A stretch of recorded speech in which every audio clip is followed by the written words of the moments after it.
Astro pour cette émission spéciale Pleine Lune. Et c'est une soirée très spéciale puisque vous pourrez peut-être observer une éclipse partielle de lune. Et pour en parler plus en détail, j'ai le grand plaisir de recevoir aujourd'hui Marie de Wulf. Marie, astrologue réputée et vue à la télé. Vous l'avez peut-être déjà aperçue dans les émissions comme Idée Astro, 100% Voyance ou encore son émission Rêvez-vous. Marie, bonjour.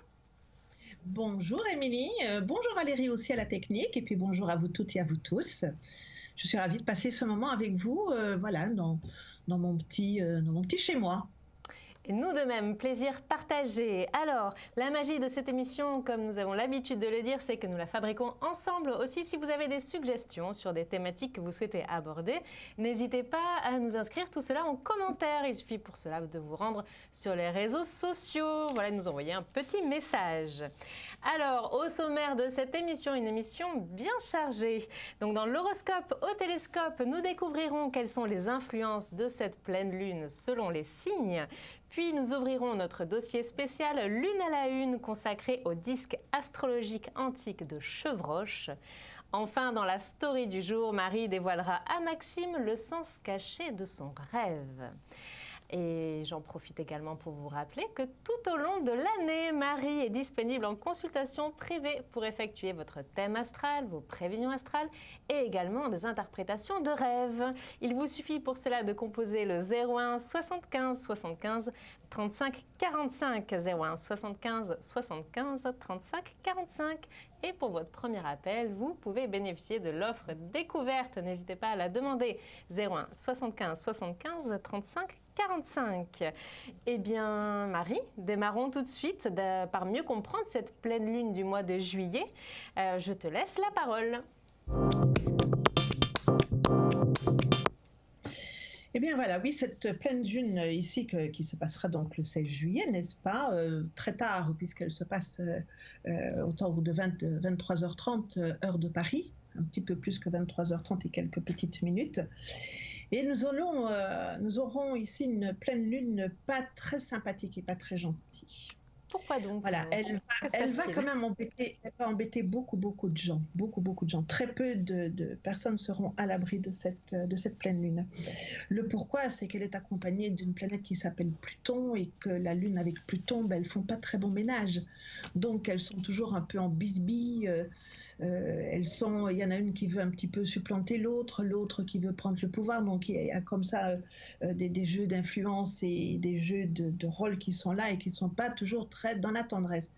Donc ce qui veut dire que les personnes qui, en plus elle est en Capricorne, cette pleine lune, et il faut dire que le secteur du Capricorne n'est pas un secteur où la lune se sent très à l'aise. Elle est toujours un peu à l'étroit dans ce signe. Elle se sent, comment dire, un peu prisonnière. C'est comme si elle avait un corset. Voyez-vous, un corset bien serré, donc elle est un peu coincée. Voilà. Alors avec ce Pluton, bien évidemment, ça renforce un peu ce côté coincé et ce côté, pas que Pluton la coince, mais lui, il va remettre une couche un peu sur son désir d'indépendance. Et comme elle est coincée, si elle veut prendre son indépendance, c'est pas trop, c'est assez conflictuel en fait. Donc, ce qui veut dire que les relations avec les proches, les parents, les amis, les uns et les autres, voyez-vous, que ce soit au travail, que ce soit dans ses relations sociales, amicales, etc. Vous voyez, donc là, c'est une période, la période de cette pleine lune, donc 3 jours et demi avant et 3 jours et demi après, et on sait que ça monte en puissance et que le zénith de cette pleine lune, c'est le jour de la pleine lune et après que ça décroît. Donc, quand ça monte en puissance, eh bien, il y aura des tensions entre les uns et les autres. Les choses ne vont pas bien comme on veut. On se prend un petit peu le chou pour des queues de cerises, quelquefois pour des choses un peu plus sérieuses. Okay. C'est vrai que c'est un moment un peu difficile. Ne seront à l'abri de cette pleine lune-là que les Sagittaires, n'est-ce pas? Parce qu'ils sont superbement bien aspectés. Dans une moindre mesure, les Lions aussi. Bien que les Lions, ils auront quand même, n'est-ce pas, je vais reprendre en expression, Émilie, la tête près du bonnet. Merci Marie. Facilement. Je l'emploie maintenant régulièrement. Maintenant. Merci beaucoup. Alors, ceux qui seront un petit peu dans leur bulle et qui vont un petit peu laisser passer leur âge au-dessus de leur bulle, ce sont les poissons. Mais les autres signes, d'une manière ou d'une autre, ils seront quand même impactés par cette pleine lune. Et impactés dans le sens où ça va de la mauvaise humeur au conflit. Vous voyez, c'est dans ce sens, ça peut varier en intensité par rapport aussi comment la Lune est placée dans le thème de naissance de la personne. Mais voilà, c'est aussi une période où il faut éviter de rentrer dans des négociations, dans des discussions.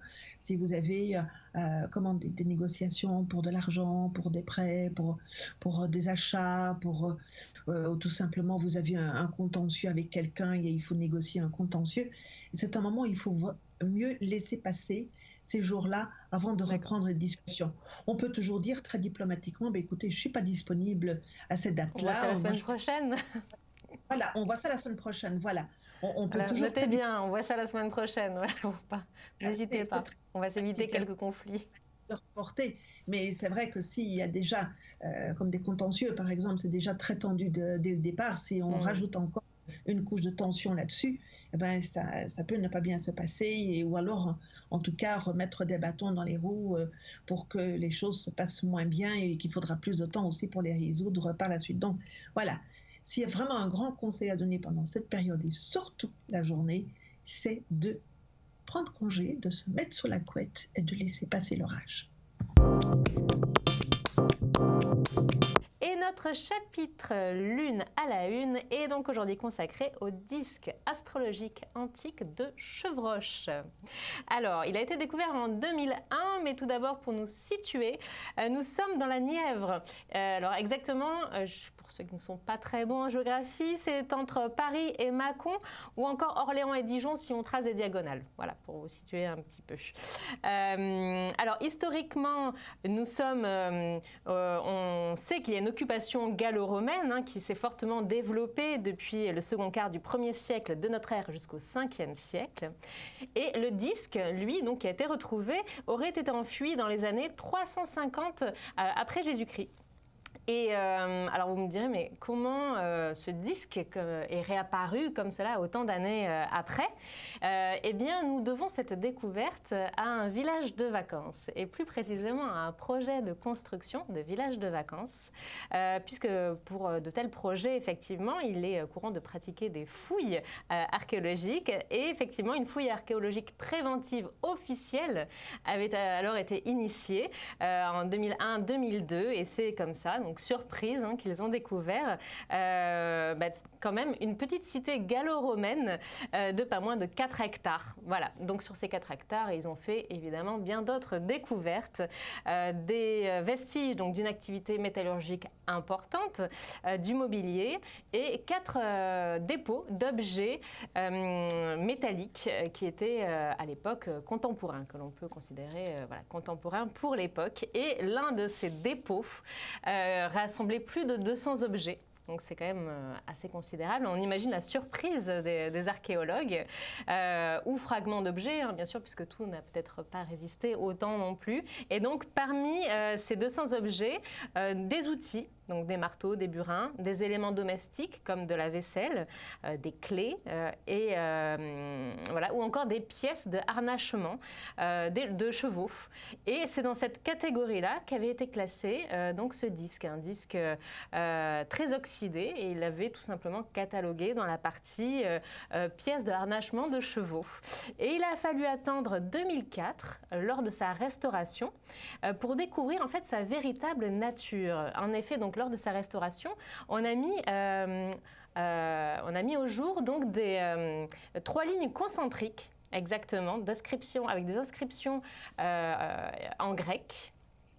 Et donc sur ce disque, donc tout de suite, ça a fait basculer en fait cette pièce dans une autre catégorie, qui est la catégorie des objets scientifiques. Voilà, donc là déjà on a commencé un petit peu à se poser la question. Et donc ils ont observé de plus près ce disque qui a laissé apparaître justement des informations.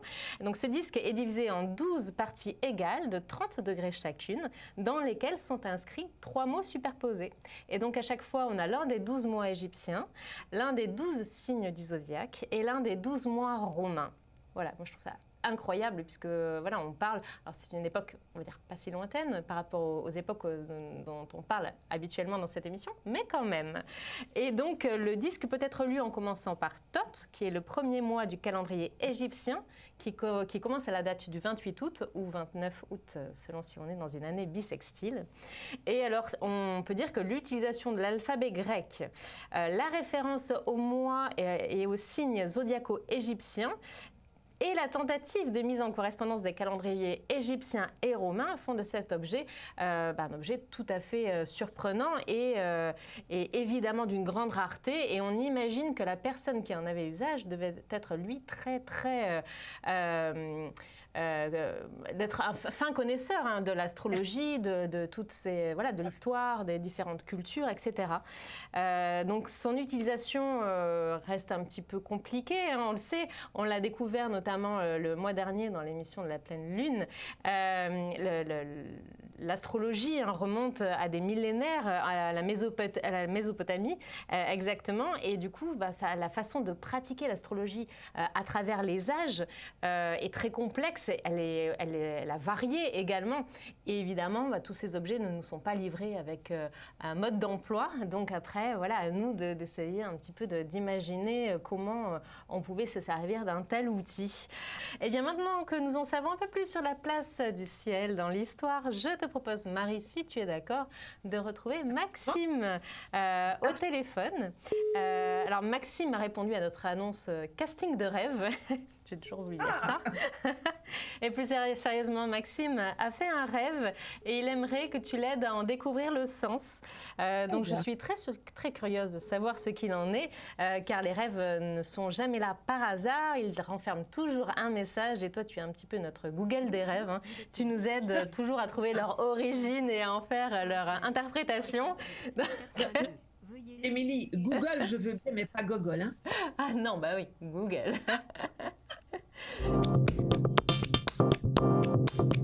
Maxime est là, ben voilà.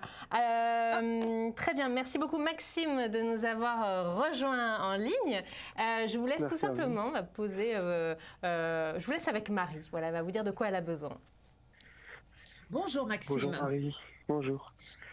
Alors Maxime, vous avez fait un rêve, vous allez d'abord commencer par me le raconter. D'accord. Alors c'était un rêve que j'ai eu quand j'avais environ une dizaine d'années, donc j'étais un peu jeune. Donc dans mon rêve, j'étais dans mon salon tranquillement et je sors de chez moi, donc je sors par la porte d'entrée et j'arrive devant mon portail en fait et je sors dans la rue devant ma maison et je tombe sur mon père, mais en fait il y avait deux fois mon père. En fait il y avait un père gentil et un père méchant et ces deux personnes, enfin ces deux pères on va dire, les deux ils essayaient de me convaincre de venir les rejoindre. Ils me disaient viens, c'est moi le vrai père. Les deux ils me disaient non, c'est moi et je l'écoute pas l'autre, etc. Et du coup je savais pas vraiment lequel choisir, j'ai paniqué et je savais pas lequel choisir et ensuite je me suis réveillé et depuis que je suis tout petit, ce rêve je l'ai jamais oublié et ça me perturbe de pas savoir un peu la signification. Oui, c'est vrai, c'est juste les choix d'enfants sont toujours des moments très difficiles. Il y a 10 ans, on n'a pas encore la rationalité du cerveau pour pouvoir choisir entre l'un et l'autre, mais je vais mettre ça un petit peu à part parce que ça, c'est dans votre évolution. Ce rêve, vous ne l'avez jamais oublié. Vous avez quel âge actuellement? Là, j'ai 20 ans, bientôt 21, dans quelques semaines. D'accord, donc ça fait 10 ans que vous avez fait ce rêve et ce rêve est toujours inscrit à l'intérieur de vous. Oui. Est-ce que vous avez refait des rêves qui pouvaient avoir une histoire qui se rapprochait à ça? Non, pas vraiment. Je rêve beaucoup, par contre, je me rappelle souvent de mes rêves, mais oui. Souvent je les oublie 2-3 jours après, et celui-là, par contre, il m'a vraiment marqué. Et j'ai jamais eu d'histoire similaire à ce rêve. Alors, je vais faire appel à vos souvenirs. Qu'est-ce qui s'est passé dans votre vie à l'époque où vous avez fait ce rêve? Qu'est-ce qui se passait exactement? Là, je ne saurais vraiment pas vous dire, mais je savais que mon père, dans mon enfance, il a toujours été un peu sévère avec moi, mais je ne saurais pas dire à cette période-là exactement s'il s'est passé quelque chose avec mon père ou pas du tout. Parce que vous voyez, ce rêve de père gentil, de père méchant, c'est un peu, vous avez dissocié quelque part la double nature de l'homme qui est à la fois sympa et pas sympa. Hein. On est un petit peu tous comme ça, à des degrés différents. Voyez-vous, c'est un petit peu comme une sorte, je vais employer un mot que je vais mettre entre guillemets, voyez-vous, c'est un peu une sorte de schizophrénie dans votre rêve par rapport à votre père. Et ce que j'en dirais, ce sur quoi ça m'interpelle, c'est de voir un petit peu, vous dites que vous aviez un père méchant, mais quelle était la nature vraie de la relation de votre père? Est-ce que vous aviez un père, moi je ne vais pas parler entre gentil et méchant, mais est-ce qu'il était présent ou absent? Oui, il était présent tout le temps depuis que je suis petit. Enfin, il travaille, mais il était présent le matin et avant d'aller à l'école, et le soir quand je revenais de l'école, il était présent. Voilà. Je ne parle pas d'une présence physique. Voilà, je spécifie. Est-ce qu'il était présent émotionnellement près de vous? On va dire que dans mes deux parents, il jouait un peu le rôle de, quand j'avais une mauvaise note, il me criait dessus, ou quand je faisais des bêtises, il me criait dessus. Ça fait partie de l'éducation. Partie de l'éducation, ça. Mais vous, avec votre papa, parce que, vous voyez, le fait que vous le voyez gentil, que vous le voyez méchant, il y a à la fois ce que vous redoutiez de sa part à lui et ce que vous espériez de sa part à lui. Ah oui, je vois. Vous voyez, vous redoutiez quelque part son côté méchant, mais vous aspiriez à son côté gentil. Si vous aspirez à son côté gentil, ben on peut, si on va un petit peu dans le regard des choses, dire oui, mais il n'était pas toujours très gentil. Même quand il n'était pas méchant, ça ne veut pas dire qu'il était tendre avec vous. Il jouait son rôle de père éducateur, mais est-ce que c'était un père aimant? Est-ce que c'était un père qui vous prenait dans ses bras, qui vous témoignait de la tendresse? Parce que gentil, méchant, il y a l'aspiration et l'appréhension. Vous aussi, vous aviez une double attitude par rapport à ça. J'aspire à un père gentil et je crains mon père pas gentil. Je vois, c'est vrai que j'étais pas très câlin avec mon père, mais enfin, oui, c'est vrai que je vois ce que vous dites, c'est vrai. Ouais. Parce que je vous sens très troublé là. Non, pas du tout. Enfin, un petit peu quand même, vu que vous expliquez un peu. C'est pas grave, c'est pas grave du tout. Parce que vous voyez, c'est ça. Ce serait très intéressant, mais ça, on ne peut pas le faire comme ça, parce que ça, c'est vraiment quelque chose qu'il faut faire en aparté. Et ce serait très intéressant d'aller plus loin dans le côté gentil du père et d'essayer d'aller découvrir, parce que vous l'aspiriez, donc si vous aspiriez, c'est que c'était absent. Et même s'il était présent physiquement, qui rentrait de l'argent à la maison, qui s'occupait de vous donner une punition quand vous ne travailliez pas bien à l'école ou vous faisiez des bêtises, voyez-vous, oui, c'est une présence, mais il y a aussi une absence affective. Je pense que vous avez raison. Il faudrait un peu plus pousser, c'est sûr. Oui, mais c'est pas parce que c'est pas pour autant qu'on aime moins son parent, voyez-vous, c'est juste qu'on fait un constat de quelque chose. Et que, en le sachant, ça ne veut pas dire que votre père va changer, mais vous pouvez changer de regard sur votre père. Ça, oui. Merci en tous les cas, Maxime, de nous avoir rejoints. Voilà, Maxime. Merci à vous de m'avoir appelé. Au revoir. Merci. Au revoir. Et je vous envoie plein d'énergie très positive, très lumineuse pour vous. Merci, c'est gentil. Marie, merci beaucoup pour cette interprétation de rêve avec Maxime. Vous le voyez, voilà, vous découvrez, si ça n'avait pas déjà été le cas, une autre facette des talents de Marie, donc qui, vous l'avez vu, elle n'était pas au courant, elle a découvert le rêve en direct et voilà, c'est son domaine, elle lit littéralement dans les rêves, voilà, elle arrive à décrypter et c'est vrai que c'est un travail très intéressant à faire, notamment quand on a des rêves comme ça qui nous restent en tête, parce que c'est pas toujours le cas, parfois on rêve, on s'en rappelle pas, parfois il y a des rêves qui nous marquent, on ne sait pas non plus pourquoi. Voilà, n'hésitez pas en tous les cas, hein, je l'ai dit tout à l'heure, vous pouvez tout à fait rejoindre Marie en consultation privée, hors antenne, hors émission, pour demander également une interprétation de rêve. Voilà, donc l'émission arrive presque à son terme déjà. J'aimerais juste vous rappeler de ne pas hésiter à aller sur les réseaux sociaux, à liker cette vidéo que vous retrouverez en ligne et à la partager à vos amis. Cela leur permettra de nous rejoindre lors des prochaines émissions, tout simplement, ou encore de nous faire part de vos avis et commentaires pour nous aider également à améliorer l'émission ou encore à trouver de nouvelles thématiques à aborder passé pendant l'émission. Avant de nous dire au revoir, je souhaitais vous parler d'une petite dernière nouvelle de SpaceX. Alors pour son projet qui s'appelle Starlink, qui vise à connecter chaque recoin de la Terre à Internet à haut débit, la société donc d'Elon Musk, SpaceX, a envoyé le 24 mai dernier, c'était il y a peu, pas moins de 60 microsatellites dans l'espace. Mais voilà, le problème, c'est que ces microsatellites, ils ont beau être micro, ils sont ultra brillants. Alors pourquoi? Tout simplement parce qu'ils ont une forme toute plate et ils ont surtout dessus un miroir réfléchissant. Voilà, donc ça donne véritablement en fait une guirlande lumineuse. Je ne sais pas si vous avez eu l'occasion d'aller voir les photos justement qu'on peut trouver, enfin les clichés du lancement, mais en fait on voit vraiment une guirlande lumineuse dans le ciel qui est représentée par ces 60 microsatellites. Voilà, et ce qui est assez inquiétant, c'est que c'est juste le début du déploiement, puisque le projet est encore plus important et d'ici 2027, ce ne seront pas moins de 12 000 satellites supplémentaires qui seront envoyés dans l'espace. Voilà. Donc évidemment, cela commence à alerter certains astronomes, puisqu'en fait, ils craignent tout simplement que cela vienne perturber l'observation du ciel. Par exemple, on le sait, il y a des astres qui sont plus ou moins visibles. Donc effectivement, si on a comme ça des satellites très brillants qui passent devant, ça risque d'être un petit peu compliqué. Sachant qu'aujourd'hui, donc, ils ont été déployés en orbite basse, c'est donc 450 km d'altitude. Ils vont au final se déployer jusqu'à, il y a une fourchette entre 550 et 1200 km.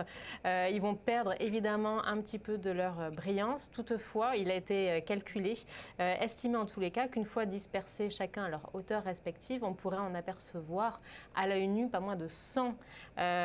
Donc c'est quand même assez considérable. Alors face aux critiques, évidemment, Elon Musk a décidé de réduire la taille, la superficie de ce panneau. Mais voilà, j'ai envie de dire que le mal est déjà un petit peu fait, puis il aurait peut-être fallu y penser un petit peu avant. Enfin bon, voilà, c'est comme ça. En tous les cas, on espère que les conséquences seront moindres. Le problème, c'est qu'on le sait, la concurrence fait rage en matière d'Internet, des nouvelles technologies, etc. Donc d'autres projets similaires, bien évidemment, sont en cours, avec notamment les géants Amazon et OneWeb. Donc si on prend plus en compte les projets dont nous avons parlé récemment, donc on parlait de fausses lunes pour la Chine, qui nous servirait de lampadaire. On a parlé de fausses étoiles filantes du Japon. Donc tout ça, ça part par des satellites à la base. Donc voilà, je pense que nous allons assister dans pas très longtemps à une petite guerre des étoiles, mais en vrai, voilà. Je ne sais pas ce que tu penses de ces projets qui sont complètement fous, moi, Marie. je n'en pense pas beaucoup de bien, parce qu'en fait, l'homme n'est pas respectueux de ce qu'on lui donne, que ce soit sur la Terre, sous les mers ou bien dans le ciel maintenant. Il a déjà fait du ravage sur la Terre, il en a fait sur la mer, il part dans le ciel. Donc voilà, je veux dire que la bêtise n'a pas de limite, n'est-ce pas? Elle est incommensurable. Et la sagesse, elle est très réduite. Donc les gens n'agissent pas beaucoup avec beaucoup de sagesse. On ne pense que, disons, à être, comme je disais, on a un énorme complexe, c'est qu'on se prend pour des dieux et qu'on va être plus Dieu que Dieu. Donc, devoir aller se brûler les ailes, le premier qui l'a fait, c'est Icare quand même, dans la mythologie. Donc, il s'est quand même joyeusement cassé la figure. Notre petit Icare. La même chose. Voilà, mais de toute façon, à un moment donné, ça ne peut pas faire autrement que de nous retomber dessus, puisqu'il y a quand même l'attractivité de la Terre qui est là. Donc, à un moment ou à un autre, même s'ils sortent des zones... J'avais lu, c'est 227 kilos le satellite, donc il a beau être micro, ça nous tombe sur la tête. De toute façon, quand ils reviennent dans l'atmosphère, ils se désagrègent, mais ils peuvent se désagréger en petits morceaux, mais quelquefois, c'est des gros morceaux quand même. Bien sûr. On voit bien, on a déjà vu des impacts dans les déserts de morceaux qui sont retombés, donc et on a conscience de ça. Il y en a qui ont conscience de ça, mais puis bon, voilà, c'est parti dans la démesure. Et on aime bien d'être plus Dieu que Dieu. Exactement. Voilà, c'est parti un peu de la nature humaine. Voilà donc pour les nouvelles, on ne sait pas ce qui nous attend pour la prochaine émission du mois du mois d'août. Nous verrons bien, j'espère de jolies surprises en tous les cas. En attendant donc ce prochain rendez-vous de la pleine lune du mois d'août qui aura lieu le 15 août 2019, donc nous avons d'ici là rendez-vous avec les étoiles et c'est un véritable festival. Puisque, donc vous le savez, hein, c'est une période particulièrement propice pour dormir à la belle étoile et voir beaucoup de pluie d'étoiles filantes. Donc il y en a une quantité, sachant que évidemment ça s'étale sur quelques périodes, mais là on va prendre les pics d'activité pour un petit peu résumer tout cela. Donc le 28 juillet, vous aurez les Piscis Austrinides et les Delta Aquarides. Le 30 juillet, les Alpha Capricornides. Et le 13 août, les Perséides. Voilà, et les Perséides, on peut généralement en observer jusqu'à 100 par heure. Voilà, c'est considérable, donc n'hésitez pas à dormir, à passer une petite nuit à la belle étoile. Hein, ça fait toujours plaisir pendant les vacances. C'est un joli programme. C'est très amusant. Pique-nique, oui, hein. Pique-nique pour les petits et les grands. Voilà, et quand le ciel devient noir, ben, on se couche et on regarde le ciel. Et c'est très amusant. Exactement. Donc, si vous avez la chance d'en apercevoir des étoiles filantes, n'oubliez pas de faire un vœu, car c'est comme cela qu'ils se réalisent. Et c'est important. Merci beaucoup, Marie. Émilie, maintenant, comme il y en a des artificiels... Elle compte pas. Pour moi, elle compte pas. Marie, un grand merci d'avoir passé ce moment avec nous. C'était encore un véritable plaisir. Et puis, on se donne rendez-vous très prochainement. À très bientôt, mais c'est toujours un plaisir pour moi aussi. Alors, à très bientôt. Au revoir. À très bientôt, Marie. Merci à toutes et à tous de nous avoir suivis. Et dans un instant, la suite de vos programmes. À bientôt. À bientôt.